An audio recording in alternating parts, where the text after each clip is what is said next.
Let's inspire Bihar की परिकल्पना को ज़मीन पर उतारने वाले वरिष्ठ आईपीएस ऑफिसर विकास वैभव का जन्मदिन है। बहुत सारे शुभचिंतक उनके जन्मदिन पर जमा हुए हैं, उन्हें बधाई दे रहे हैं और हमारे साथ खुद विकास वैभव हैं। सबसे पहले तो बधाई हो सर। और जिस मकसद से आप आगे बढ़ रहे हैं, क्या लगता है कहाँ तक पहुँचे? क्योंकि जो भीड़ दिख रही है, मुझे लगता है कि बहुत कुछ हासिल हो रहा है। इसको मैं शुरुआत ही मानूंगा।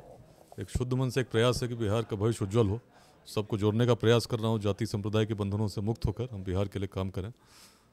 तो करीब 2.5 वर्ष हुए हैं, 75,000 से अधिक लोग केवल व्हाट्सएप ग्रुप्स में जुड़े हैं। लेकिन प्रेरणा का प्रसार हो रहा है। ऑडिटोरियम्स तक हम लोग कार्यक्रम करते रहे। इस दिसंबर से हम लोग 10 दिसंबर को बेगूसराय के जीडी कॉलेज से मुक्ताकाश में हम लोग बड़ा कार्यक्रम आयोजित करने जा रहे हैं।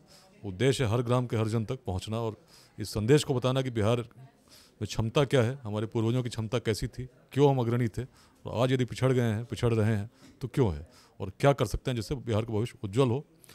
2047 तक बिहार एक डेवलप्ड स्टेट के रूप में विकसित हो। इसमें हमारी क्या भूमिका हो सकती है, यही प्रयास है। आज के दिन चूँकि बहुत सारी बातें भी होती हैं और संकल्प भी लोग लेते हैं, तो कुछ नया है जो आपके चाहने वाले हैं या फिर जो सुनते हैं, आपको देखते हैं?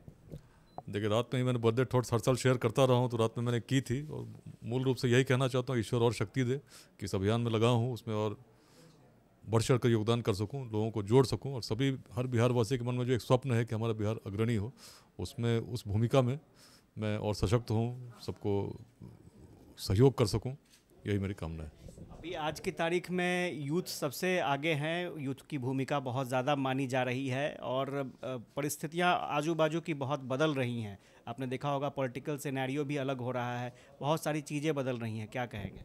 देखिए, मैं तो बिहार को इसलिए जानता हूँ कि बड़ी सोच की भूमि रही है और मैं भी उसी बड़ी सोच के साथ जब चलता हूँ तो देखता हूँ आज 30 वर्ष से कम के लगभग 9 करोड़ यूथ हैं, जिनको आने वाले 2 दशकों में अच्छी शिक्षा और उचित रोजगार बिहार में उपलब्ध कराने का हमें प्रयास करना होगा।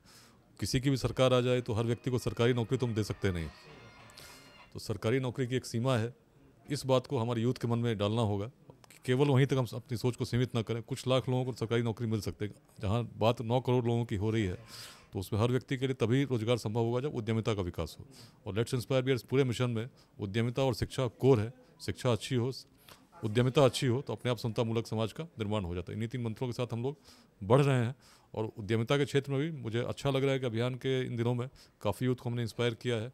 अभी छठ में भी मैं गया था नालंदा, वहाँ एक क्लोथिंग बिजनेस उन्होंने फैक्ट्री शुरू की। इससे पहले रोहतास गया था, वहाँ एक मिल एक यूथ ने शुरू किया। तो ऐसे अनेक प्रयास कर रहे हैं जो सफल जब होंगे तो हमारा प्रयास है हर डिस्ट्रिक्ट में से 5 यूथ नए स्टार्टअप्स लेके आएँ और इसको जब हम करेंगे तो उससे और 5 से 50 लोग और इंस्पायर होंगे, संख्या 500 तक जाएगी। और जब ये मॉडल चेंज होने लगेगा कि यूथ केवल सरकारी नौकरी तक नहीं, हम अपना एंटरप्राइज लगा सकते हैं, बिजनेस कर सकते हैं, कॉमर्स कर सकते हैं, निश्चित बिहार के भविष्य की नींव वहीं पड़ेगी। लेकिन इसके साथ साथ उद्यमिता है, ठीक है, रोजगार है, लेकिन एक जो चर्चा हो रही है आज की तारीख में, वो आरक्षण को लेकर के बहुत मरमरिंग है, बहुत चर्चा है, आपस में बातचीत की जा रही है कि आरक्षण का दायरा बढ़ गया तो अब सब चीज़ हो गया। नहीं, देखिए, इसमें जैसे मैंने बात कही ना, सरकारी नौकरी की एक सीमा है। तो अच्छी बात है कि भाई हर समाज के हर वर्ग को मिलना चाहिए और हर को स्थान मिलना चाहिए, उसका सरकार प्रयास करती है, उसी के अनुरूप आरक्षण वगैरह की जो बात होती है। लेकिन हम उससे बड़ी बात कर रहे हैं। हम ये कह रहे हैं कि भाई हर व्यक्ति को रोजगार हम तब उपलब्ध करा सकेंगे जब केवल सरकारी नौकरी तक हम नहीं सोचें। उसके लिए उद्यमिता का विकास होना बहुत आवश्यक है, क्योंकि यदि नहीं होता है तो कुछ लाख तो यहाँ नौकरी करेंगे, बाकी तो पलायन ही करेंगे। तो पलायन को यदि रोकना है तो हर गांव में स्वरोजगार उत्पन्न करने की परंपरा विकसित हो, लोग बिजनेस के बारे में सोचें, एग्री बिजनेस के बारे में सोचें। इसके लिए हमें बड़े स्तर पर प्रयास करना पड़ेगा। इसका समाज की बहुत बड़ी भूमिका है, चाहे किसी वर्ग का हो, किसी संप्रदाय का हो। फिर से बधाई हो और आप अपने मुहिम में कामयाब हो। स्वाभाविक तौर पर उद्यमिता और शिक्षा, ये 2 चीज़ें हैं। अगर यूथ के हाथों में ये 2 चीज़ें लग जाती हैं तो स्वाभाविक तौर पर बहुत कुछ स्वरूप बदलेगा। नए संकल्प के साथ और नए जो लोग जुड़ रहे हैं लेट्स इंस्पायर बिहार के ज़रिए, जो स्वाभाविक तौर पर विकास वैभव को शुभकामनाएं भी दे रही हैं। और देखना होगा कि किस तरह से ये जो उद्यमिता और शिक्षा को साथ लेकर के लक्ष्य साधने की बात है वो सामने आ पाती है। कैमरा पर्सन आनंद के साथ आशुतोष चंद्र, न्यूज़ पटना।